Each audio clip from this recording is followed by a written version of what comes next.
and welcome back to my YouTube channel. I'm going to teach you a short yoga sequence tonight to help alleviate pain and tension in the neck, shoulders, and upper back area. So we'll be doing lots of stretches and opening all throughout that area, kind of working from the top downward. Don't have a whole lot to say about this. We're just going to jump right in, and we're going to start off with some shoulder circles, but we want to get into a good seated alignment first. So to do that, there's a little more to it than just sitting.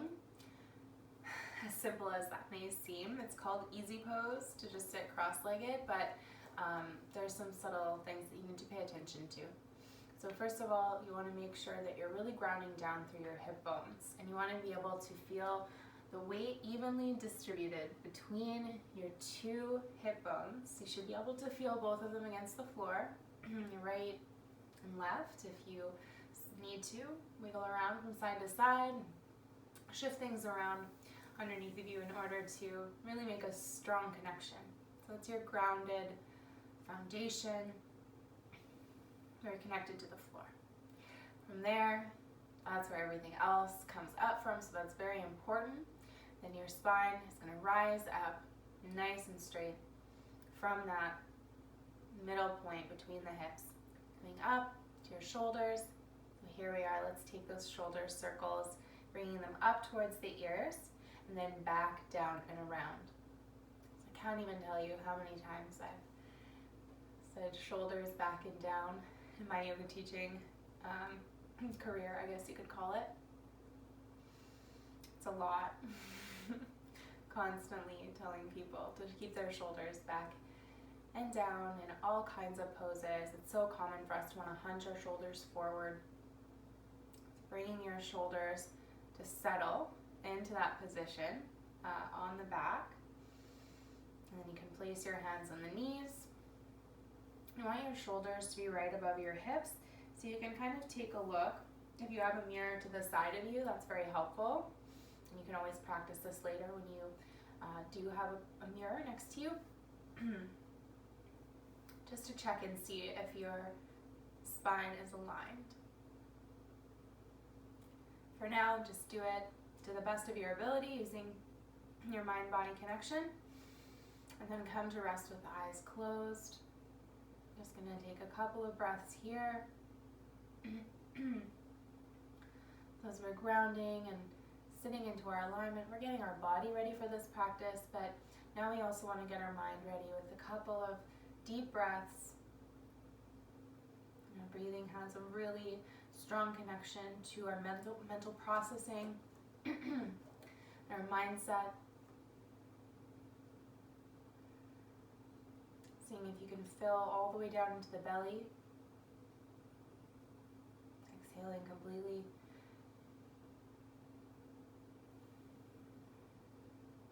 Trying to make your inhales and exhales nice and long.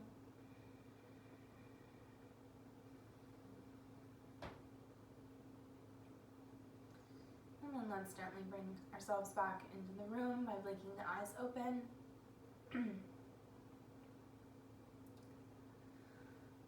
And we'll start to move our arms with that breath. So inhaling, taking the arms up overhead, and you can look up. And then exhale, bringing the hands back down. Inhale up. Exhale, bringing the hands through that center line. One more.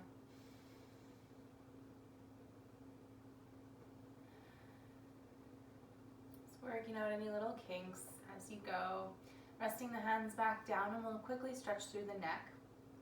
Just taking the head, chin down towards the chest, trying to keep the shoulders above the hips, just like they were a moment ago. Bending just from the neck. You might feel this into the shoulders. And if you want, you can interlace your hands on the back of the head and add a little bit of extra pressure. Maybe if you don't feel anything in the initial stretch, that might be a good modification to do.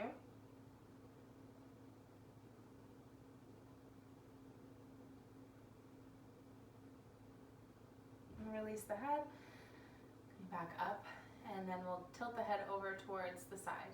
So I'll go to the right side first, letting the ear come towards the shoulder. Sometimes there's a tendency to want to lift the shoulder up towards the ear, but you want to avoid that. It's not going to help you.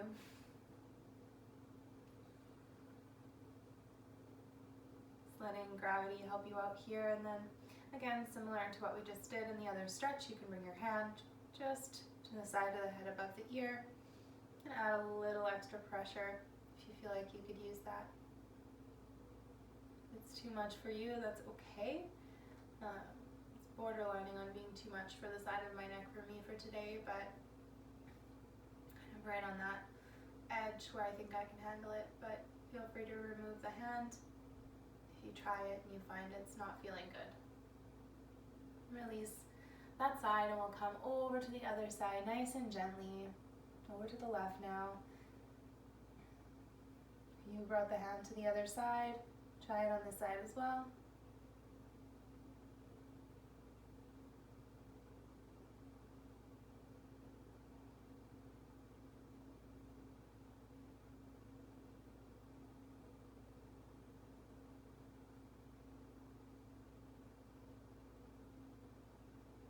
And then release. Chin coming down to chest again. We'll take some gentle circles from side to side, or half circles, I should say. Head coming down through center and over ear to shoulder on the left. And then ear to shoulder on the right.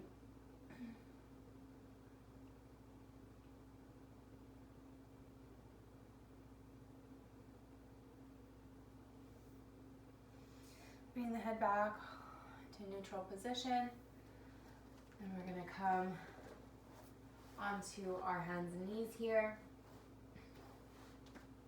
for some cat-cows.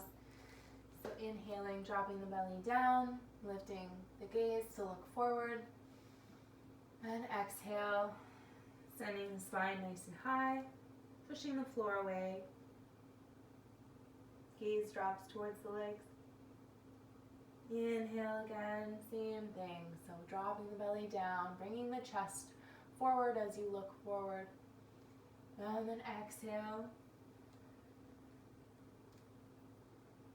Round spine like a rainbow. Let's do one more repetition of those movements with that breath. So the breath here is really, really important.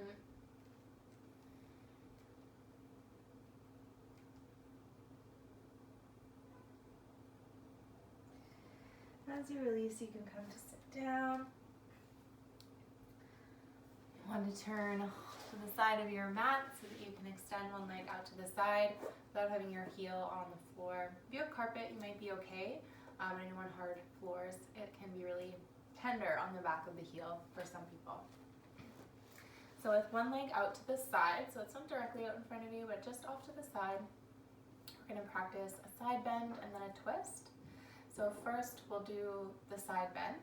So for that, you'll bring your arms up, inhale them overhead, and then you can exhale as you drop the right hand over to the right side, so away from the leg that's extended out, and then you're going to reach up and over. So if you had the other leg extended out, that's totally fine. You'll just be leaning to the other side. So you want to roll your chest open towards the ceiling as much as you can, as opposed to letting your chest close towards the floor. Breathing.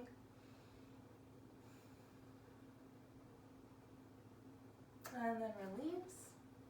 Inhaling the arms up overhead again.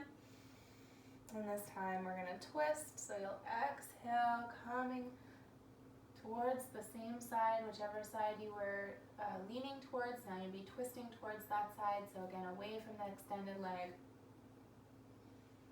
Sitting up super tall as you inhale and then exhale. So every breath you're going to be moving either a little bit deeper into your twist, or you're going to be finding more ease and comfort in your twist, hopefully.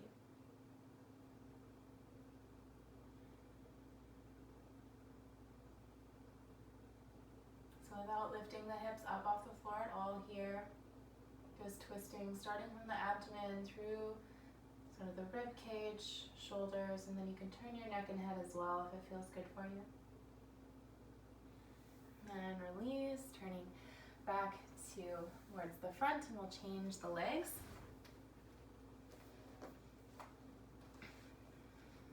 Same positioning on this side and the same two poses. So again, we'll reach our arms up, inhale.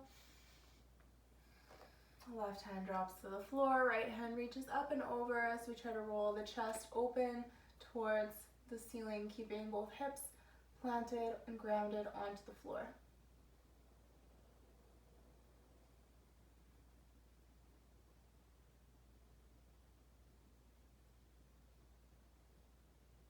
Coming to sit up again and inhaling the arms up overhead, then we'll turn towards the left hand side.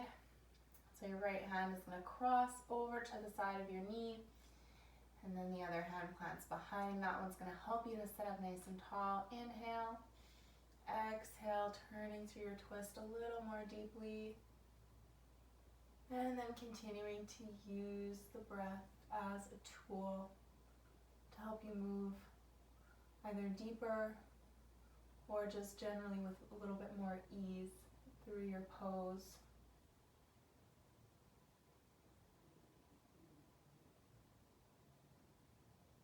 And then releasing back towards the front. Good job. So we're going to come back onto hands and knees here and come into a thread the needle pose. So we just practiced a twist, and now we're going to do a little different kind of a twist. Some of you might feel this more deeply, some of you might feel this a little bit less, and it just depends where exactly you have tightness and tension stored up in your body. So we'll come to hands and knees to start off with. And let's start on this side. So this would be my left side. You're going to sweep that arm open to the side. So reaching straight out from the shoulder. So when I say thread the needle, this is your thread. This is the eye of the needle. That's a very large needle eye. I'm going to sweep the arm through that needle eye. Bring the shoulder as close to the floor as you can, and if you're quite flexible, you might be able to get that shoulder all the way down.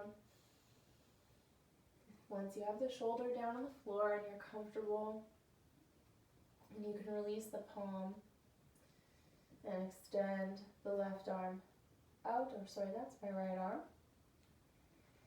What you want to watch for here is that your hips are staying level with each other. So one of your hips, in this particular case it would be the left one, it's going to be trying to follow the twist down and around. But you want to keep that hip lifted and in line with the right one. One more breath here. And then let's use that left arm, right arm, what's wrong with me, to come back up. Whew. And just to finish that off, we're going to reach that left arm up towards the ceiling. Big inhale, and then exhale, release it down. So we want to do that on both sides. So let's repeat, reaching with now your right arm, sweeping that through underneath the left side body, bringing the shoulder down. So right away, as soon as you do that, you can straighten the hips out if you notice they're twisting as you reach the left arm away. And then here, just breathing here. Once you're all set in your positioning, your chest might come a little lower as you stay and breathe. And the more of your chest that bears down on that upper arm, the more you're going to be feeling that stretch through the upper body and shoulder area. So I usually feel this one up in my shoulders quite a bit, but there's actually a particular place along the back of my rib cage today where I feel this one. So every time you do a pose, it can potentially feel a little tiny bit different, and you can always be noticing and taking observation of these little micro changes. It's all part of building up that mind-body connection. And let's use that left arm to come back up, and we're going to counter twist, opening up to the other side, reaching for the ceiling with the right arm, and then planting the hand down again. So puppy pose is our next one. You're going to step your knees back quite a bit so that your toes are basically at the edge of the back of your mat. And you'll start to, I'm just going to move a little bit forward so I'm still on the rug with my knee. You're going to reach your arms forward and you're going to drop your chest down. Hips are going to stay lifted. Hips should be right above the knees. And then as you lower the chest, you're going to create this sweeping downward curve with the back.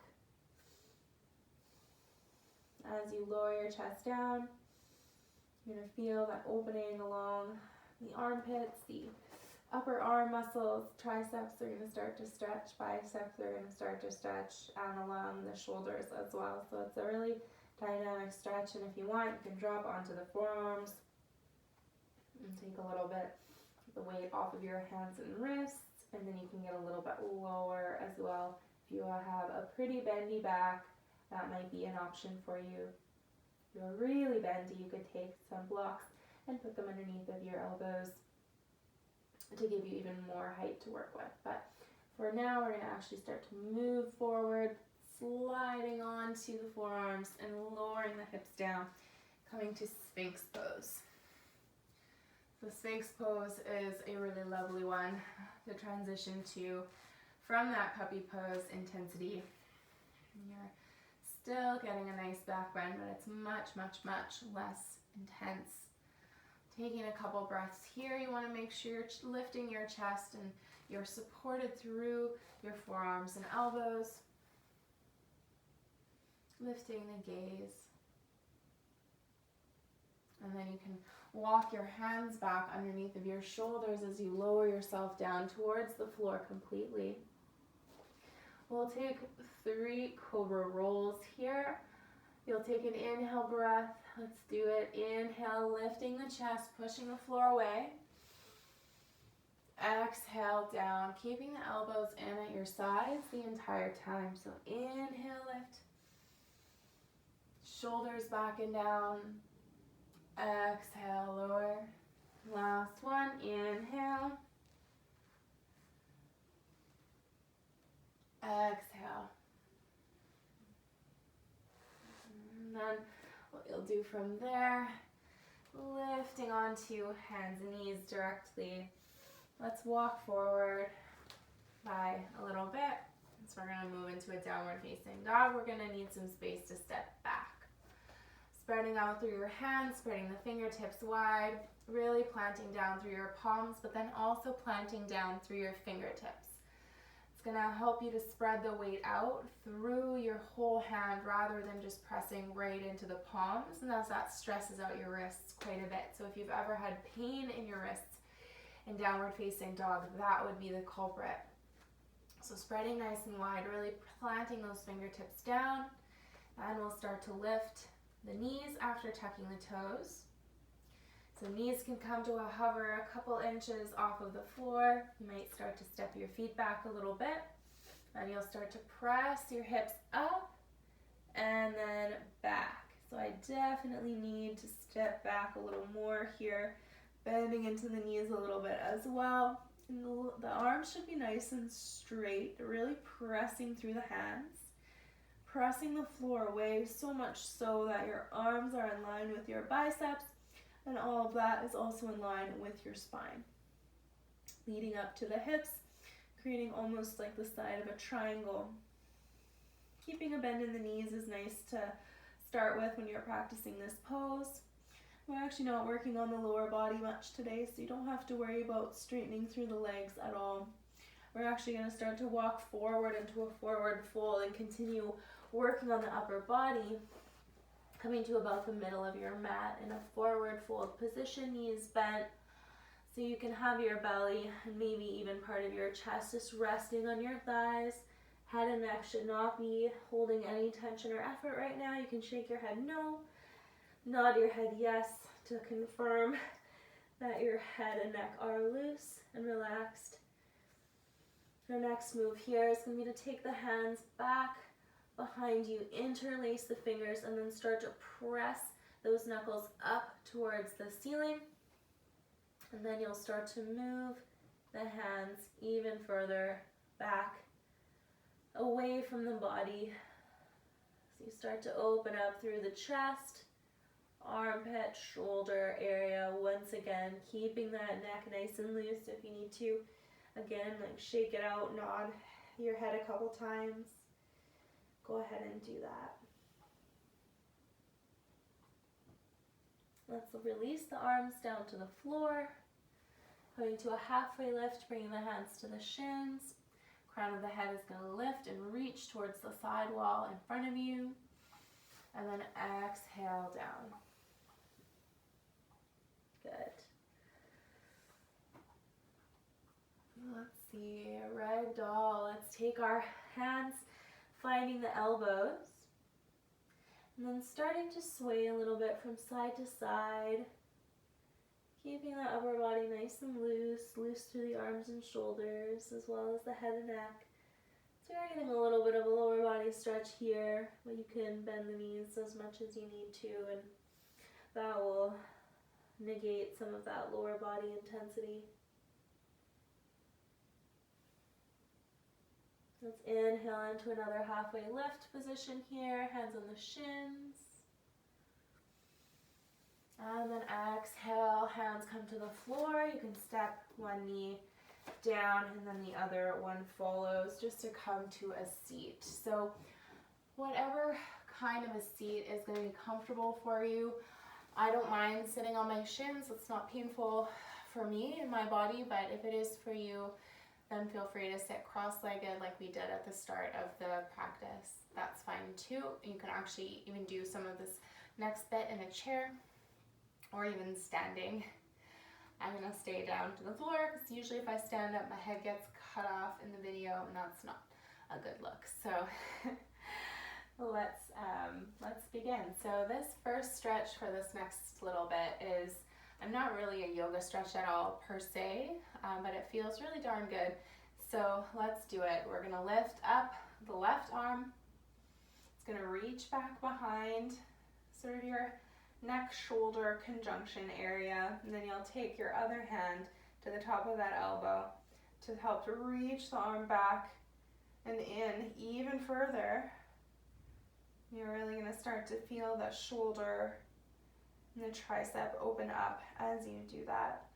So the reason I like to practice this stretch in yoga, besides it feeling really good, is that it's a great way to work into what's called cow face arms. So we're going to do that in just a little bit, but this is a nice warm up for that. Let's release that side and do the same thing on the other side. So just lifting the arm up overhead, using your other hand as an assist to help her reach back and then in towards the center. You should be sort of reaching down your spine if you're very flexible through this upper body part already. So notice if your head is really bowing forward. So I noticed my neck was a little bit, or my chin was tucked in and my neck was bent. So try to straighten your head and try not to flare out your ribs too much either. So that's another thing I can correct my own alignment there. So I went from sort of leaning back a little bit and really pressing the ribs forward to bringing the ribs in towards the center again. So my teachers can release this. In certain classes I used to attend, used to call that knitting in the ribs, and I never understood what they were talking about. So it just means sort of you gotta control your ribs using your core a little bit. So you squeeze in your core, align everything into a straight line again, and just bring your ribs back into alignment. That's all that means. So if you ever hear that terminology and you're not sure what the heck they're talking about, I don't know how to knit. So our next pose here is one that I'll actually turn around to show you. It's easier to see from behind the back. So it's just called a behind back pull stretch from what I could see resources that I use for yoga poses. So you'll start to reach back behind your back, obviously, or towards the side of your waist with one arm. And you'll sort of grasp the hands. So that arm that's reaching back behind is the one that's getting the stretch in the front of the shoulder. So don't be like me and lean over to the side there. So notice myself doing that. You really want to stay nice and upright. You're just trying to get a nice stretch across the front of the shoulder. You could even, grab onto the wrist. Again, if you're quite flexible and able to really reach far behind your back already. So again, this is a primer stretch for what we're going to do with the cow face arm stretch. You guys are going to either love that or hate that, but you can mentally prepare for it if you already know what that is. You can release this side and then we simply just reach across to the other side to switch the grip that we have here. Just like that. So one arm reaches back behind the back, the other arm just helps to add a little bit more tension and pull that arm a little further.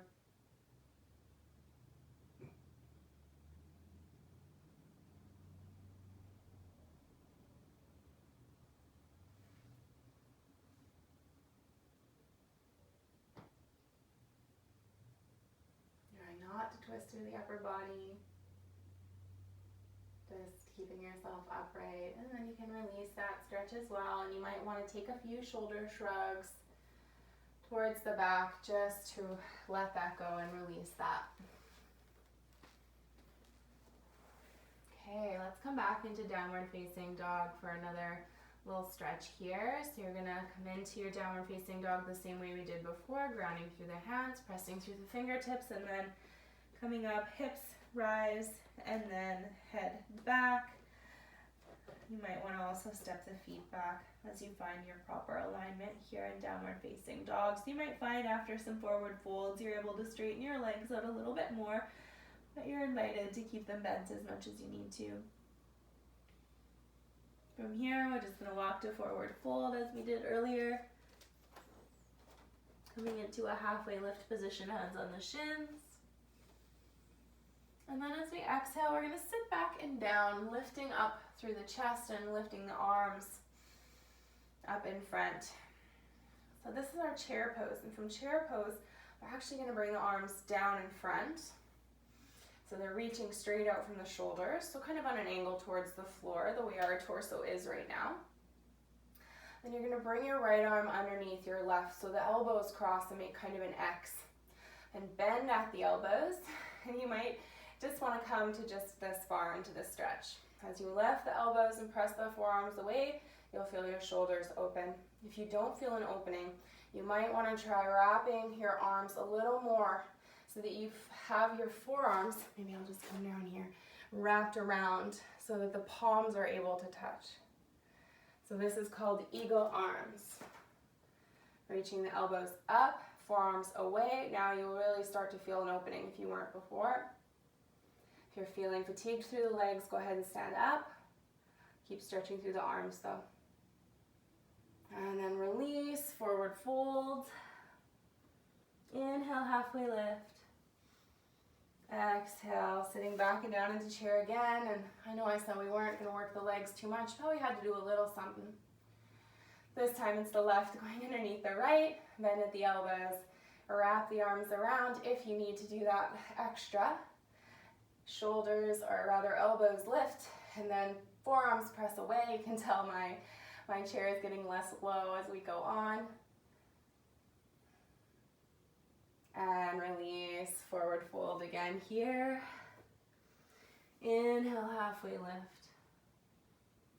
Exhale, coming down to sit on the floor once again.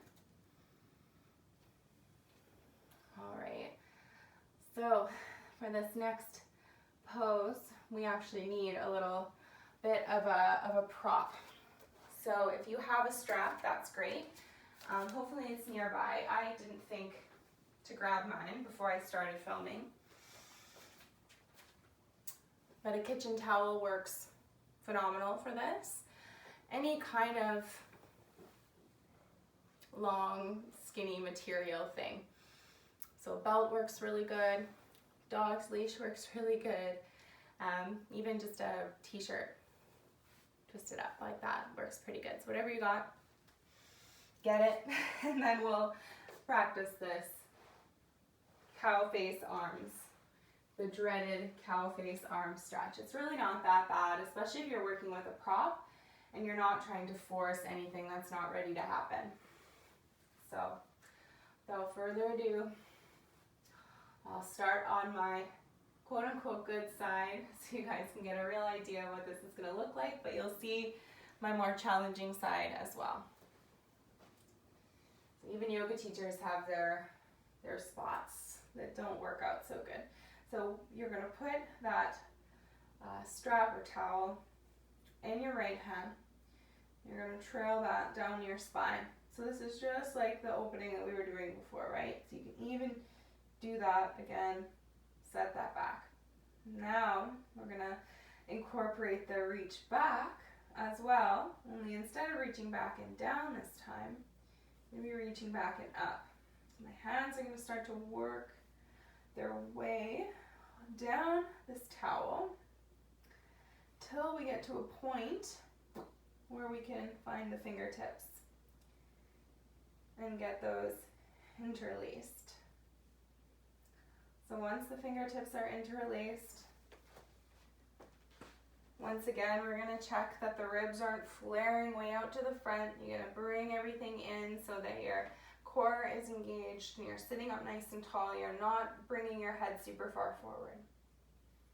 So if you're still holding onto your strap and your hands are nowhere near each other, that's totally fine. I'd rather see that than you trying to force your hands close and then it being at the expense of all these other things happening. So I think we can release that side. That feels like a pretty good hold. A couple shoulder circles to release that, and then of course we have to do the other side. So like I said, it's quite normal to have two sides that in the same stretch aren't the same, don't feel the same, and don't work the same. And that can be for a number of reasons. For myself and for a lot of people, it's injuries, old injuries that we have. So I don't even know really when I injured my shoulder. It could have been at a time when I broke my leg, but I don't even know. So if you're working with things like that, it's good to know about them, and it's good to know your limits, and just don't force anything. If you're ever feeling any pain, pinching, stabbing, shooting, sharp, sudden pains, then you're just going to stop gently, put down the strap, walk away from the strap, and just find a different stretch that doesn't hurt. There's 1,000 yoga poses or more, so there's going to be something out there that'll work for you too. Coming into our stretch, this is turning into a TED Talk here. So you're going to take that and now your left hand, bringing that one back and down. So we're really trying to reach as far down the back as you can, and then reaching to find that strap behind you with your other hand. So again, you're going to work your hands as close as possible towards one another. And then you may get to a point where you feel like, okay, I might be able to almost reach here with my fingers. With that, it's this shoulder, this injured. Sometimes if I adjust that into place with the left hand, then I can at least touch fingertips, but it's not as easy as the other side, that's for sure. So be gentle with yourself, always. It's just holding that, keeping the ribs in, not flaring them out, keeping the head from bowing down as well. Nice big inhales and exhales. And then release, nice and gentle. Even releasing that shoulder is a challenge. So if you're working with old injuries and stuff, it's nothing to get upset about. Beat yourself up because you can't do something. Be patient. There was a time when I could not even come close to touching fingertips on that side, and it was really painful. Nowadays, there's no pain, and you just saw I can touch the fingertips even on that injured side, so stick with it. Don't need that no more. Boom. Okay, let's move on. So we're almost done. We've got just a couple more poses. So this next one, you have two options. So I'm actually going to give you the modified option first. Then we can all try the quote-unquote more difficult one.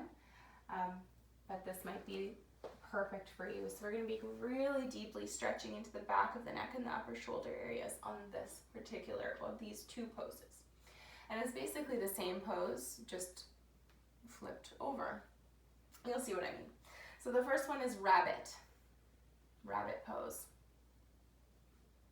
So you're going to bring your forehead down to the floor, and you're almost going to start to come onto the crown of the head. And then, as you bring your arms down to the floor, you start to lift your hips up. And then you're really going to start to come onto the crown. And then further than the crown, you'll almost come onto the back of your head. So you can moderate the amount of pressure coming onto the back of your head with your hands. But you need enough pressure to start to open up that area that I said before. So your upper shoulders, back of the neck. Now, I'm actually not a particular fan of that version. I prefer to do plow pose. So let's see what that looks like. But not everybody really likes plow pose. So I just want to acknowledge that you have options. You can continue to practice rabbit. You can try different placements of your forehead when you start. So in closer to your knees or further away from your knees and find that sweet spot. Plow pose. On the other hand, so now we're on the back of the body. Nice and grounded through the shoulders, comfortable and loose through the head and neck. You're going to start to lift your feet, and then you can kind of rock a little bit. You're going to start to lift your hips up.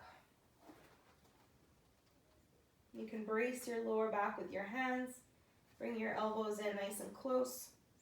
And just holding that lower back gently with the hands. So we're almost in a nice plow pose here. But we want to start to straighten out the legs and really try to get onto the shoulders so that the back is actually starting to get a little straighter until we fold into our plow. So the idea is to be able to eventually touch the floor, whoop, behind you, there it is, with your toes. And you might need to separate your feet in order to do that, which is fine, I do. You can release your lower back at that point once you get your feet down. Release the hands to the floor. So some people find this too hard on their head and neck, which is why I offer the other version, because you don't have your body weight bearing down on that area. But we don't want to stay here long anyways. You're going to bring your feet back in. So come back to that tuck position. Bring the hands back to the lower back, and you're going to control yourself as you roll down nice and slow onto the back again here. So that's really the end of the more challenging poses. You can come up to a seat just to adjust yourself back a little bit here. And we've got one more pose that I want to do with you guys today. A supine twist with cactus arms. So I never knew that if you did your supine twist with your arms in cactus, so when I say cactus, I mean bent at the elbows 90 degrees so that your hands are palms face up and pointing fingertips above your head, essentially. So with your arms in that position, then you start to get more of a stretch through your armpits and the front of the chest, front of the shoulder area, which is what we've been really focusing on a lot today. Typically, I just practice with the arms out straight, missing out on that extra stretch through this area. So even just with the arms in that position, you can already start to feel that it's going to be stretching those areas, and then we're going to move into our supine twist. So we're going to go for a pretty gentle one today. So to do that, you're simply going to start to move your hips towards the right an inch And then you'll drop your hips over towards, or steer your knees over towards the left. So as you do that, you're going to start to feel a stretch through the side body. You feel it through the front of the body a bit as well, through the abdomen. Feel it a bit through your back as you're rotating through your spine. The shoulders and the arms should all stay flat on the floor here. There should be no lifting. And then if you want to, you can turn your head towards the right, so you're turned away from your legs.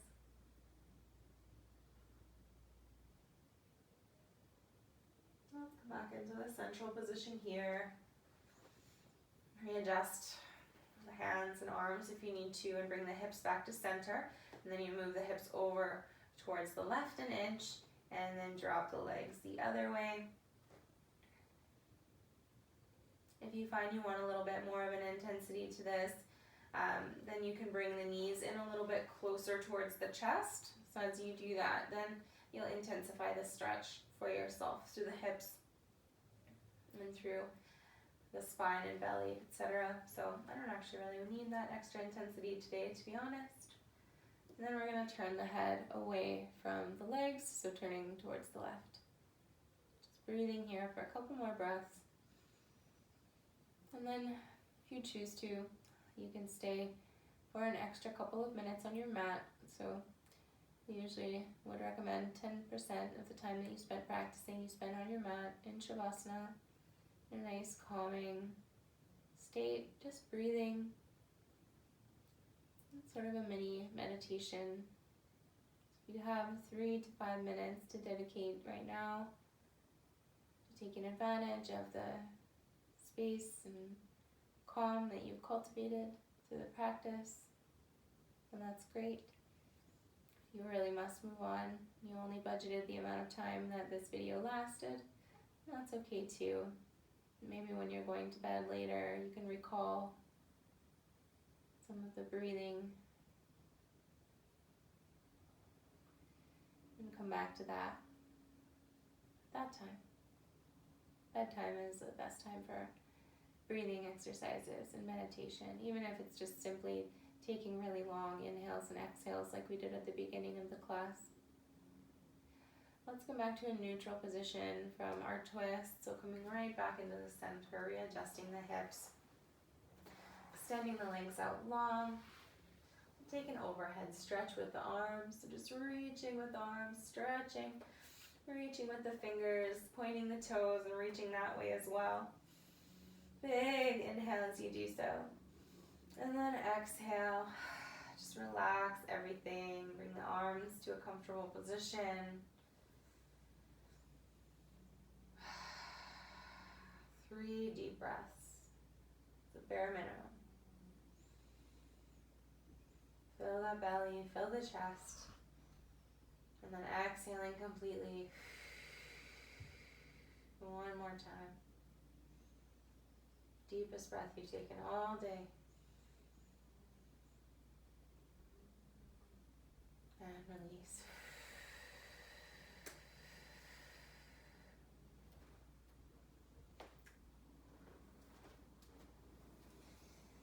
So if you